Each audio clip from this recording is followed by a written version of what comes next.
the MAPC meeting. And by speaking to all of the neighborhood association presidents, understand these are the leaders in our community. Not only have they established their credibility, when they say something, it means something. People tend to believe what neighborhood association presidents say. Because nobody wants to be a neighborhood association president unless you're, prepared to take on an awful lot of work. Yeah. And we all have very extensive email distribution lists, which we use. There's cross-referencing between the neighborhood associations, several neighborhood associations, some that are more well-established, have partnered with those that are less well-established. And our goal at the MAPC is to bring all the neighborhood associations up to a level where that kind of communication is just something that we can all count on. One of the things that the MAPC has done most recently is to communicate with the South Florida Regional Transportation Authority and engage them in a trial run of a shuttle bus that picks up at Tri-Rail, goes west as far as Congress, which takes in, of course, Palm Beach State College, where many of our local students begin their higher education, and goes all the way across to the beach. Along that loop, which you all now understand is the central corridor of Lake Worth, is almost every single institution of importance in the city, as well as the new Sabor grocery store, the new Publix grocery store. So the amenities and resources that are along that route are certainly there, and people need access to it. In addition, the ridership potential along that route is simply huge. There's the Lake Worth Towers, which is, it's not hard to find, it's the tallest building in the city of Lake Worth. And that is strictly very low-income senior rentals in that building, none of whom have transportation. You take a look at their parking lot and it's primarily staff that's there. We used to have a shuttle in the city of Lake Worth, and they used that to live. They used that to get to the grocery store, to get to their doctor's appointments, to get to the senior center. It was vital to their lives. That's been discontinued. So what we've asked the South Florida Regional Transportation Authority to do is a trial run. Try it for just a couple of months. The NAPC, for our part, we will take on the task of promoting this, advertising this, the economic, ecological, all the benefits of this thing. So we're hoping that that helps. That certainly draws people to the center of town, increases mobility, and adds to the quality of life of everybody. That's just an example. What I did not want you to forget in your memo is that important asset that the city of Lake Worth has, and that is a very engaged population that's organized into neighborhood associations, committed to sharing these kinds of information and projects. Williams Department has been fabulous in working with us in developing an incredible interactive map showing if you live here, oh, that's your neighborhood association. Click here, when do they meet, who's the president, how do you contact them?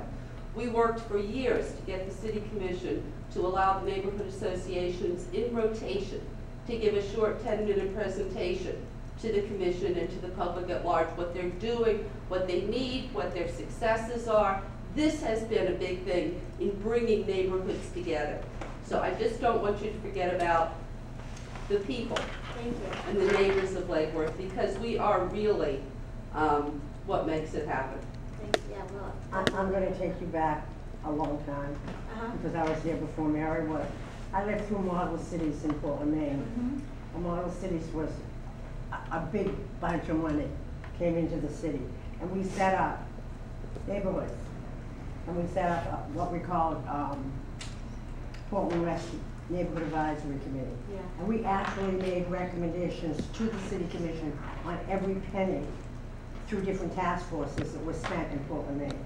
We bought fire engines, we started Head Start programs, we did psychological nurseries for preschoolers, everything.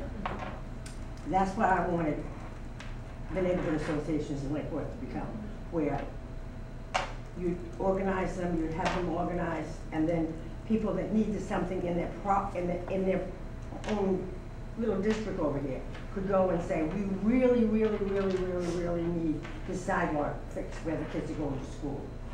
And the neighborhood association could be a spokesman for the commission. It hasn't gotten that far yet, and I don't know if it ever will get that far, but it worked very well in Portland, Maine with a ton of federal money with respect to a ton. Or, for example, this neighborhood here just to the north, and you're actually in it now, it's called Tropical Ridge. It goes from Lucerne Avenue, 10th Avenue North, from Dixie Highway to I-95. It's a huge neighborhood. It's over 96 square blocks. The NAPC, Neighborhood Association President's Council, is sponsoring a neighborhood community walk tomorrow. We do this in different neighborhoods every month, where it isn't just the people from this neighborhood who will walk together throughout the streets and hand out information about Tropical Ridge, but rather people from every neighborhood all over the city. We are committed. We are no longer going to tolerate being known as a city with an east side and a west side. We're a community of neighbors. So, like Loretta says, that's exactly how the NAPC operates.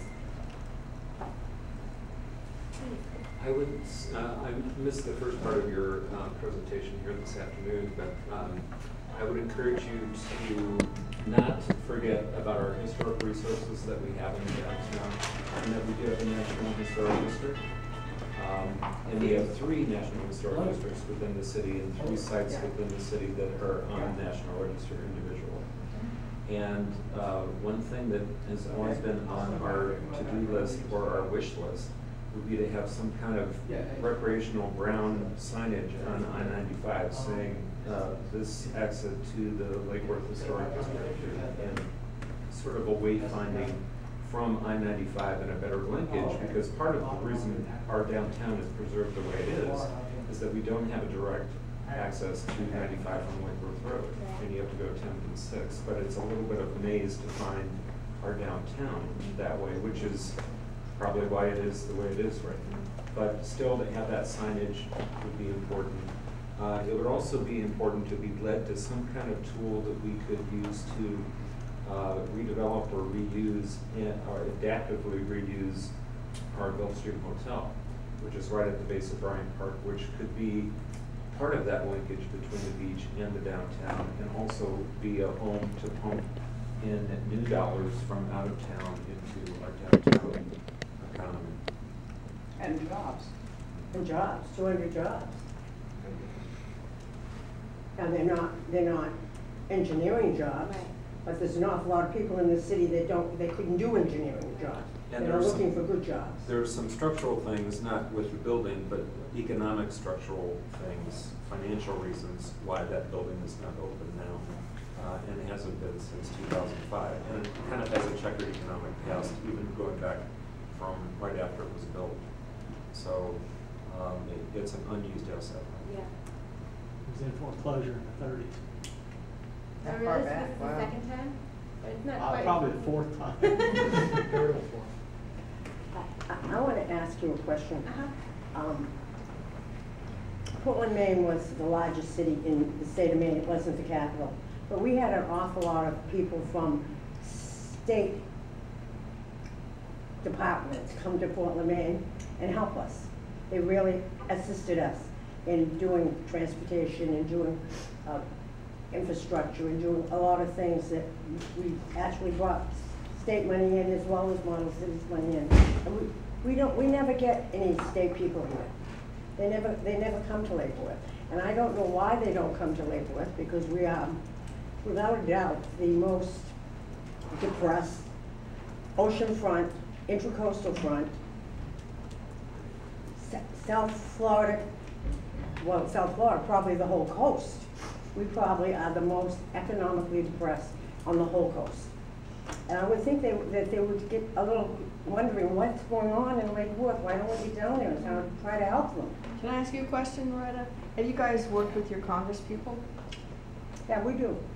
That would seem to be a great way to get some leverage of the state and your local state, your state and state senate and legislature people. I think our elected officials do as well for us as they possibly can do. I mean, I'll go back to Mark Foley.